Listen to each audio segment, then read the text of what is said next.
Soy Roberto Pombo. Bienvenidos a Mis Preguntas, un programa de Prisa Media patrocinado por CAFAM, Caja de Compensación Familiar.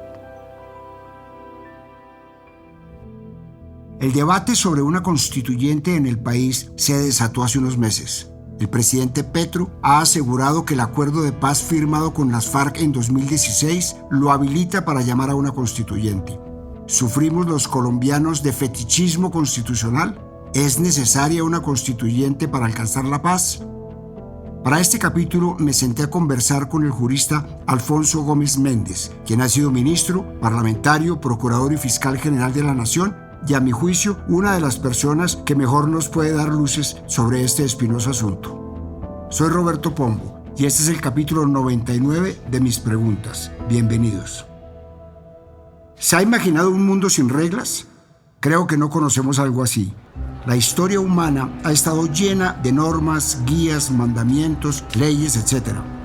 A cualquier lugar al que asistimos debemos cumplir una serie de conductas que se han establecido. Hay que recoger las heces de los perros, hay que detenerse cuando el semáforo está en rojo, no se puede alimentar a los animales del zoológico, es obligatorio prender las luces del carro cuando se cruza un túnel, no matar, no robar. También hay otras normas implícitas que nadie ha puesto sobre un papel ni han sido firmadas por ningún grupo de políticos, pero que comprenden una serie de comportamientos para una mejor convivencia en sociedad, como por ejemplo, llevar un obsequio a una fiesta de cumpleaños, saludar cuando se llega a un lugar, ubicarse al costado derecho de una escalera o cinta eléctrica para que las demás personas puedan pasar o agradecer por un favor o servicio recibido. Hay leyes que trascienden lo humano, como las físicas, que son descriptivas e inviolables, como la gravedad o la termodinámica. También están las leyes divinas, que se supone son dadas por Dios y que rigen las religiones, como los 10 mandamientos de la Iglesia Católica y Judía o la Sharia del Islam, y así hasta llegar a las más nuevas y cambiantes, como las leyes humanas. De estas últimas, las leyes más antiguas están concentradas en lo que se conoce como el Código de Urukagina, escrito aproximadamente en el año 2370 a.C., en Lagash, Sumeria. No quedó una copia de todo lo que incluía este código de leyes, pero de lo que se sabe es que, por ejemplo, se pretendió controlar problemas como el hambre, el robo, los asesinatos, los ataques a la propiedad de otras personas. Desde entonces, la historia de códigos y libros con mandamientos, leyes, etc. es larga. Cada país, estado o nación tiene innumerables normas que lo rigen, casi siempre agrupados en sus respectivas constituciones políticas. Sin embargo, aunque suene descabellado, hay economías y sociedades que ni siquiera tienen constituciones codificadas, como el Reino Unido, Hong Kong, Nueva Zelanda y Oceanía. También están los casos especiales de Israel y Arabia Saudita, que no tienen constituciones oficiales escritas por razones históricas y religiosas. Hay otros países a los que les ha bastado una sola constitución en su historia, como Estados Unidos, aunque su Carta Magna ha sido enmendada varias veces. Del otro extremo de un país sin constitución está Colombia, un país que tiene Código Civil, Código Contencioso Administrativo, Código de Policía Nacional, Código de Procedimiento Administrativo y de lo Contencioso Administrativo, Código de Régimen Departamental, Código de Régimen Municipal, Código Electoral, Código Nacional de Policía y Convivencia, Código Penal Militar, Código Penitenciario y Carcelario, Código Sustantivo del Trabajo, en fin. Solamente nuestra Carta Magna actual tiene 380 artículos y otros 67 artículos transitorios. Y como si fuera poco, en sus 33 cortos años de vida, nuestra Constitución ha intentado ser reformada 729 veces, de las que solo 60 veces sí ha sido modificada en la práctica. En 200 años de historia, Colombia ha tenido 9 constituciones diferentes, las de 1821, 1830, 1832, 1843, 1853, 1858, 1863, 1886 y 1991. Somos un país que sufre lo que el jurista y exfiscal general Alfonso Gómez Méndez llama un fetichismo constitucional. Para comprobar esto, basta volver a la cifra que ya di, 9 constituciones en 200 años. Sí, no somos el país con más constituciones en su historia. República Dominicana tiene el récord con 32 constituciones en su haber, seguido de Venezuela con 27 constituciones, Haití con 24 y Ecuador con 20. Podríamos entonces extender ese fetiche a América Latina. Según un estudio publicado por el Instituto de Economías en Desarrollo, los sistemas legales en América Latina se han convertido en un juego retórico muy costoso, donde muchas veces lo legal no coincide con lo justo y cuando sí coincide, no se aplica. El verdadero problema constitucional no se basa en la cantidad, sino más bien en la calidad de las leyes. Puerto Rico es la economía más rica de América Latina y ha tenido solo 2 constituciones, la actual con solo 9 artículos. Alfonso Gómez Méndez es de Chaparral. Es un abogado muy importante, fue parlamentario, procurador, fiscal y ministro. Y podemos decir que el único alto cargo que no ha ocupado es el de presidente de la República. Y no son pocos quienes consideran que tienen las capacidades que se necesitan para hacerlo. Con él me senté a hablar sobre constituciones y constituyente y lo primero que le pregunté fue ¿a qué se debe esa fijación con las leyes que tenemos los colombianos? Yo no sé si venga necesariamente los españoles, y es creer que todo problema se resuelve con una ley. Un país que está sobre legislado. Entonces, ustedes ven nada más, ustedes mismos los periodistas, ¿cómo califican a un buen parlamentario? Al que haya presentado más proyectos de ley. Partamos de ahí. El buen parlamentario no necesariamente es el que más proyectos de ley presente, sino el que mejor control político haga. Yo no sé en qué momento vamos a salirnos de ahí. Yo espero que haya un presidente que tenga en la cabeza una cosa distinta, que se quite de la mentalidad la idea de que gobernar es legislar, de que dejemos de legislar y comencemos a gobernar con lo que ya tenemos. Actualmente atravesamos otro episodio de esta mencionada reformitis. Fue en marzo, durante una movilización en Cali, que el presidente Petro mencionó por primera vez la posibilidad de una Asamblea Nacional Constituyente. Y por tanto, si esta posibilidad de un gobierno electo popularmente en medio de este Estado y bajo la Constitución de Colombia, no puede aplicar la Constitución porque lo rodean para no aplicarla y le impiden, entonces Colombia tiene que ir a una Asamblea Nacional Constituyente. Este llamado nace de los intentos fallidos que hasta entonces habían tenido las reformas del presidente en el Congreso.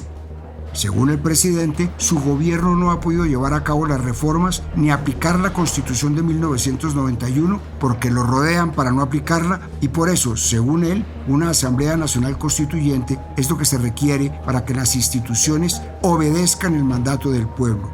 Un concepto etéreo al que ya le dedicamos un capítulo completo. Es una verdad de perogrullo que Colombia es un país con males crónicos. La desigualdad, la corrupción, la violencia y las drogas son solo algunos, pero ¿es una nueva constitución o la modificación de la actual la solución a nuestros males? Esto opina el exfiscal Alfonso Gómez Méndez. Pues eso hace parte de una manía que nos ha hecho mucho daño a los colombianos, y es creer que los males de un país están asociados a la Constitución y que muchos de nuestros presidentes inclusive han creído que gobernar es legislar y por eso gastamos muchas energías en eso. Todo el siglo XIX se nos fue con unas guerras civiles que tenían como base imponer, modificar, cambiar una Constitución. En parte el siglo XX fue lo mismo. Tuvimos constituyentes. La constituyente de Rafael Reyes en 1904, con la cual se prorrogó el periodo en 4 años, que no los alcanzó a cumplir. La constituyente de Laureano Gómez en 1952, que se brincó el mecanismo y que sirvió luego para que Rojas Pinilla se legitimara, lo eligieran y lo reeligieran. En otra ocasión hablaremos de lo que fue la constituyente del 91. Pero lo que nadie se pregunta en esos casos es ¿para qué hay que cambiar la Constitución? Ahora, nadie lo ha planteado. Suena, como usted lo dice en la pregunta, constituyente, constituyente, constituyente, pero si usted, como periodista, entrevistara hoy a los colombianos, ¿qué es para usted no constituyente? Seguramente que va a encontrar unas respuestas, como el año 90, recuerdo, cuando el presidente Azo Huevo dijo que el precio de la Constitución debía quedar el precio de los huevos debía quedar en la Constitución. Entonces, mi respuesta es, hoy en día, eso no pasa de ser, a mi juicio, un mecanismo de distracción. Y es que históricamente las constituyentes han servido para solucionar problemas específicos políticos de la coyuntura. Un ejemplo de esto es nuestra actual constitución, la de 1991, que tantos elogios ha ganado. Las décadas de los 80s y los 90s fueron violentas y entre las guerrillas, el paramilitarismo, los carteles del narcotráfico sometieron al país a un baño de sangre. Políticos asesinados, carros bomba, atentados a civiles, inundaban las calles y la desesperanza se tomaba al país. Gran parte de esta violencia se originó en las entrañas de los carteles del narcotráfico para tumbar el tratado de extradición. ¿Cuál fue el rol de la constituyente del 91 en este contexto? En un movimiento hábil, dijéramos, se hizo creer a la gente que la manera de salir de esa encrucijada era cambiando la Constitución. Y mediáticamente se montó lo que ahora se llama una narrativa. La narrativa era que en el 90 existía una constitución clerical, retardataria, de Núñez del año 86, que había sido impuesta por un partido, cosa que no era cierta. En el año 90, de la Constitución del 86, apenas quedaba una tercera parte. Había sido acogida nacionalmente en el año 10, en el año 36 con López Pumarejo y en el plebiscito que fue necesario para salir de esa crisis después de que Ospina Pérez cerró el Congreso en el año 49. El plebiscito dijo, la Constitución de Colombia es la del 86, más estas reformas, excluyendo la de las constituyentes. Se le hizo creer eso. Se hizo creer que era necesaria para la paz. Y resulta que la paz con el M-19 la hizo Virgilio Barco con 2 decretos de estado de sitio. La FARC no se incorporó al proceso constituyente, pero sí no quisiera dejar pasar una cosa muy curiosa, que fue que el presidente de la Corte Suprema de Justicia de la época, cuando la Corte, a mi juicio, de manera equívoca, autorizó que se cambiara la Constitución por un decreto de estado de sitio, cosa que se hizo, lo que suponía aceptar que la causa de la perturbación del orden público era la Constitución. Cuando le preguntaron por qué la Corte, en decisión controvertida y dividida por 2 votos, había tomado esa decisión, ¿sabe qué dijo el presidente de la Corte? Un gran jurista, Jorge Carreño Lueñas, que en paz descanse, Carreño Luengas, dijo, es que era necesario para la paz, porque el ELN sacó hace 15 días un comunicado diciendo que si había constituyente, había paz. Ahí estamos esperando.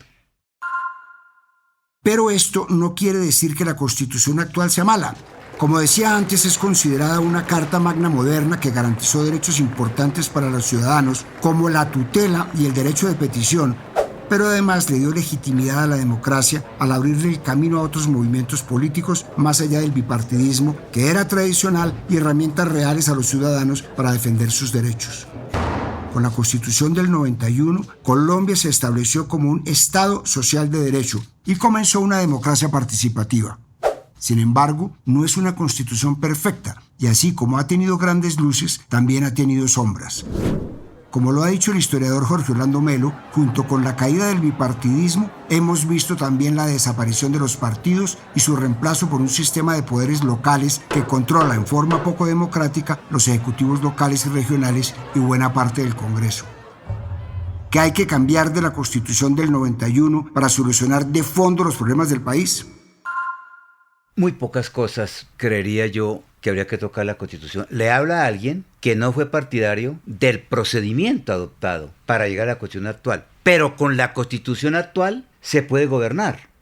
Si a mí me preguntaran, yo pensaría que tal vez habría un tema que recorrería una reforma constitucional y de pronto, muy excepcional, por una constituyente, que es el tema de la justicia.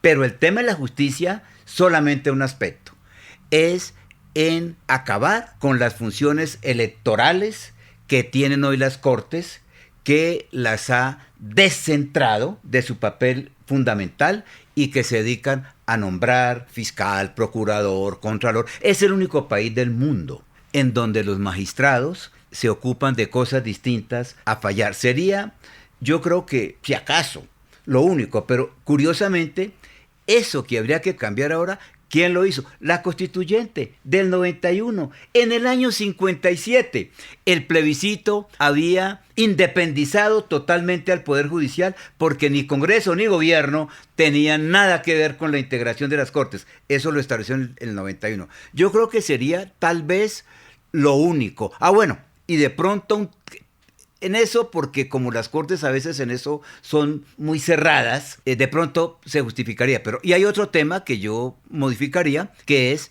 el juzgamiento del presidente, de los magistrados de las altas cortes, que hoy lo que tenemos es un chiste. No tienen juez. No tienen juez el presidente, juez real quiero decir, no tiene juez los magistrados de la corte, no tiene juez el fiscal. De resto, yo creo que no hay que hacer nada, hay que gobernar. Por supuesto, la Constitución de 1991 también le dio un vuelco a la rama judicial y a la justicia del país. Para empezar, incluyó a la justicia en el campo electoral y multiplicó las cortes. Ese año nacieron la Corte Constitucional, el Consejo Superior de la Judicatura, la Fiscalía General y la Defensoría del Pueblo. La Procuraduría se independizó del gobierno y obtuvo su autonomía. Pero la justicia se ha politizado y no ha estado exenta de escándalos y debates. Para los expertos hay varios problemas, como el sistema de elección para las altas cortes y la falta de instrumentos adecuados para la investigación y el juzgamiento de congresistas y magistrados de las altas cortes.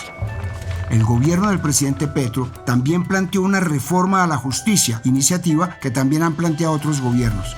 Pero la Corte Constitucional ha emitido 2 sentencias, en 2016 y en 2023, que han reforzado los principios de independencia y autonomía judicial y que han sido líneas rojas. Limitan las posibilidades de los gobiernos y del Congreso para aprobar y ejecutar grandes transformaciones en la administración de justicia. Sin embargo, el proyecto de reforma del presidente Petro intentó blindarse y conformó una comisión en la que participan personas como el exvicepresidente Germán Vargas Lleras y el abogado Ramiro Bejarano. ¿Empeoró o mejoró esta Constitución el funcionamiento de la rama judicial? Oigamos al doctor Gómez Méndez. ¿Qué era el sistema de la cooptación para nuestros oyentes? Y no había, para aclarar, solamente había Consejo de Estado y Corte Suprema. Otra de las cosas que hizo la Constitución del 91 fue la proliferación de cortes. Hoy tenemos, más de 100, 150 magistrados que llaman de alta corte. Entonces, ¿en qué consistía la cooptación? Primero, rápidamente, ¿por qué se estableció la cooptación en el 57? Porque la justicia venía politizada. Entonces, para sacar la política de la justicia, entonces se dijo, los magistrados de las cortes eligen a sus sucesores. Eso fue así. Tuvo problemas, ¿sí? Tuvo problemas porque a veces también se creaban roscas, pero eso era menos dañino que lo que hoy tenemos. Eso que los magistrados, cuando aspiran hoy, tengan que hacer colas, los aspirantes, para hablar con todos los magistrados. Además, ¿cuánto tiempo? Mire, cada vez que hay una vacante en la Corte, por ejemplo, o en el Consejo de Estado, los aspirantes, 20, 30, 40, 50, tienen que ser entrevistados por todos. ¿A qué horas trabajan? La cooptación no era totalmente buena, pero menos mala que lo que tenemos hoy. Una de las grandes misiones que se ha propuesto el gobierno del presidente Petro es la búsqueda de la paz total, el fin de la violencia. Para esto, y según el presidente, para cumplir el acuerdo de paz con las FARC, también es que debe tramitarse una constituyente. Sin embargo, desde hace mucho tiempo hay herramientas para que un presidente gestione procesos de paz, como la Ley 418 de 1997 o Ley de Orden Público, que varios presidentes han prorrogado en sus búsquedas de diálogos con grupos armados. Así como ¿qué otros temas fundamentales sobre los males del país se pueden arreglar con la aplicación de leyes existentes o vía decretos? Yo pensaría que tratemos de ubicar muy rápidamente. Problemas del país. Hoy, el manejo del orden público. La inseguridad. Si algo tenemos es leyes para manejar el orden público. Se puede manejar el orden público con la guerra y con la paz, por las leyes que tenemos. Es el país que más leyes de amnistía ha expedido. El presidente tiene amplísimas facultades. Desde el año 97 existe la ley 418 que le da al presidente amplísimas, pero amplísimas atribuciones para hacer la paz o para hacer la guerra. Problema de orden público, que hoy lo tenemos. El descontrol. Hay regiones del país en donde el Estado no existe. Primer problema. La política, segundo problema. ¿Qué llamo el problema político? La falta de independencia real de los poderes. El Congreso, no solamente en este gobierno, hay que decirlo claramente, el Congreso no es independiente, y no es independiente por el cordón umbilical del clientelismo. Entonces, en la práctica, eso que es tan esencial en una democracia no existe. Eso, para que eso se cumpla, no necesita cambiar la Constitución. Se necesita actitud política. Pues que los presidentes no le ofrezcan puestos a los magistrados, a los congresistas, para pasar los proyectos. Por ahí el espíritu errante de Yidis y Teodolindo está vigente. 2, que los congresistas no se dejen comprar. Suficiente. No es más. Díganme qué norma hay que cambiar para eso, para purificar la política. 3, en el mismo orden, la responsabilidad política, que es algo que aquí no existe. En todos los países existe. Aquí confundimos responsabilidad política con responsabilidad judicial. Uno oye a los funcionarios decir, no, es que a mí no me han condenado. No, esto es otra cosa distinta. Recuerde, Roberto, varios, pero muy rápidamente, esos episodios en la Unión Soviética, cuando aterriza una avioneta en la Plaza Roja, se da el ministro de Defensa. Cuando en la Alemania, al capturar a un terrorista, la policía se excede, se va el ministro del Interior. Cuando a un ministro le encuentran un plagio, se va. Aquí todas estas cosas han pasado y ahí se quedan. Aquí los ministros de obras se le pueden caer los puentes y se van de puentes. Entonces, mientras no exista responsabilidad política, esto será una democracia bloqueada. Y están las normas, no hay normas, no se necesitan cambiar las normas, sino que la ciudadanía exija ese cuento de que un ministro aparezca mencionado por lo menos en tantas cosas, dice no me han condenado. Y el presidente se dice, no, yo asumo la responsabilidad política. ¿Pero qué es asumir? Asumir la responsabilidad política no es una frase. Lamentablemente, aquí los altos funcionarios, no de ahora, de siempre, no aprendieron a conjugar el verbo renunciar en la primera persona del presente indicativo. Y como lo menciona el exfiscal, lo mismo ha pasado con otros problemas, para los que la Constitución y la ley ya han dispuesto herramientas, pero muchos mandatarios quieren crear nuevas. ¿Recuerdan el referendo anticorrupción? En 2018, la entonces senadora Claudia López impulsó la iniciativa que contenía 7 propuestas que pretendían acabar o al menos reducir la corrupción. Sin embargo, a pesar de que 11,6 millones de personas salieron a votar en esta consulta, el referendo quedó invalidado porque se requerían más de 12 millones de votos para que el Congreso se viera obligado a acatarlo. No, salió mal. Salió mal. Está mal. No, pero ¿cómo es? ¿Hay herramientas suficientes en la legislación para acabar con la corrupción?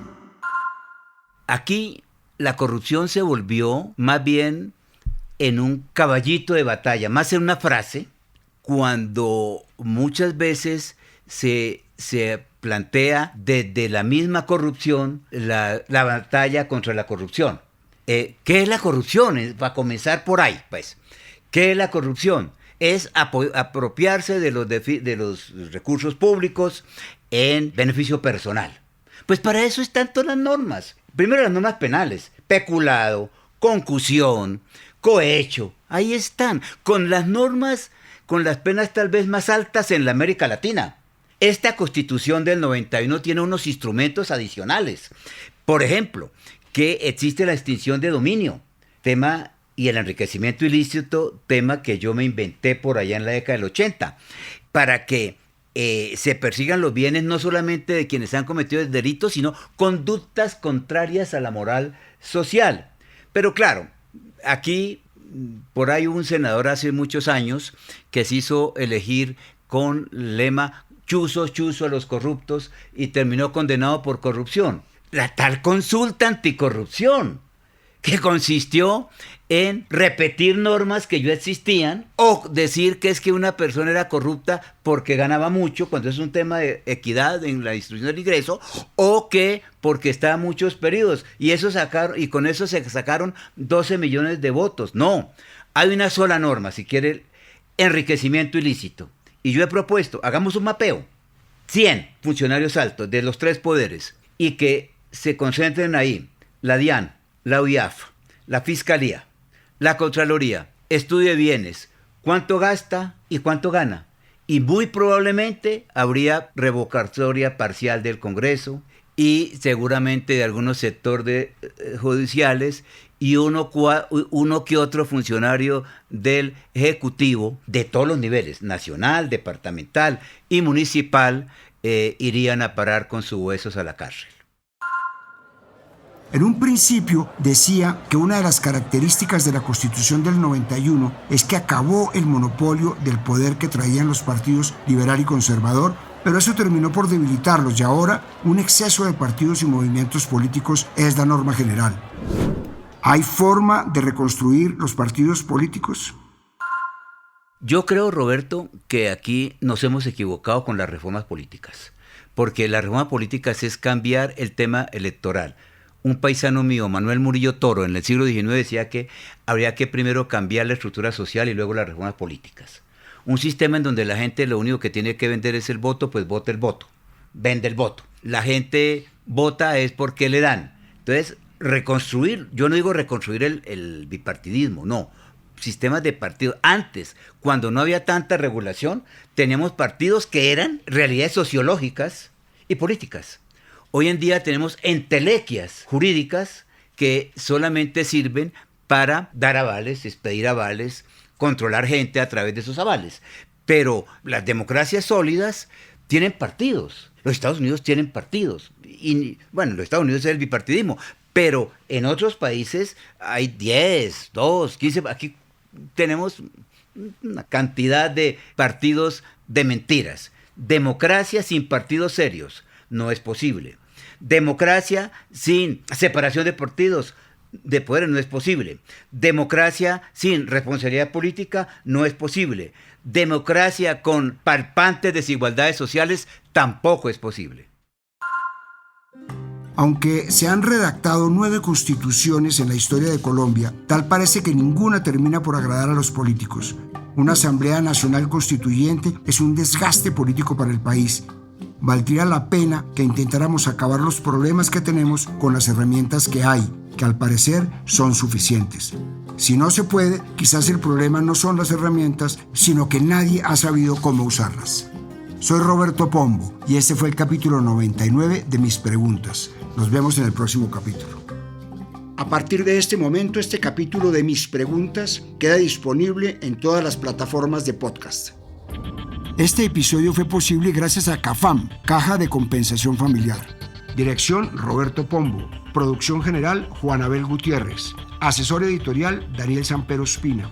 Guiones, Juan Abel Gutiérrez y Johnny Rodríguez. Producción de campo, Marcela Salazar y Lucía Beltrán. Postproducción de audio, Carlos Bernal.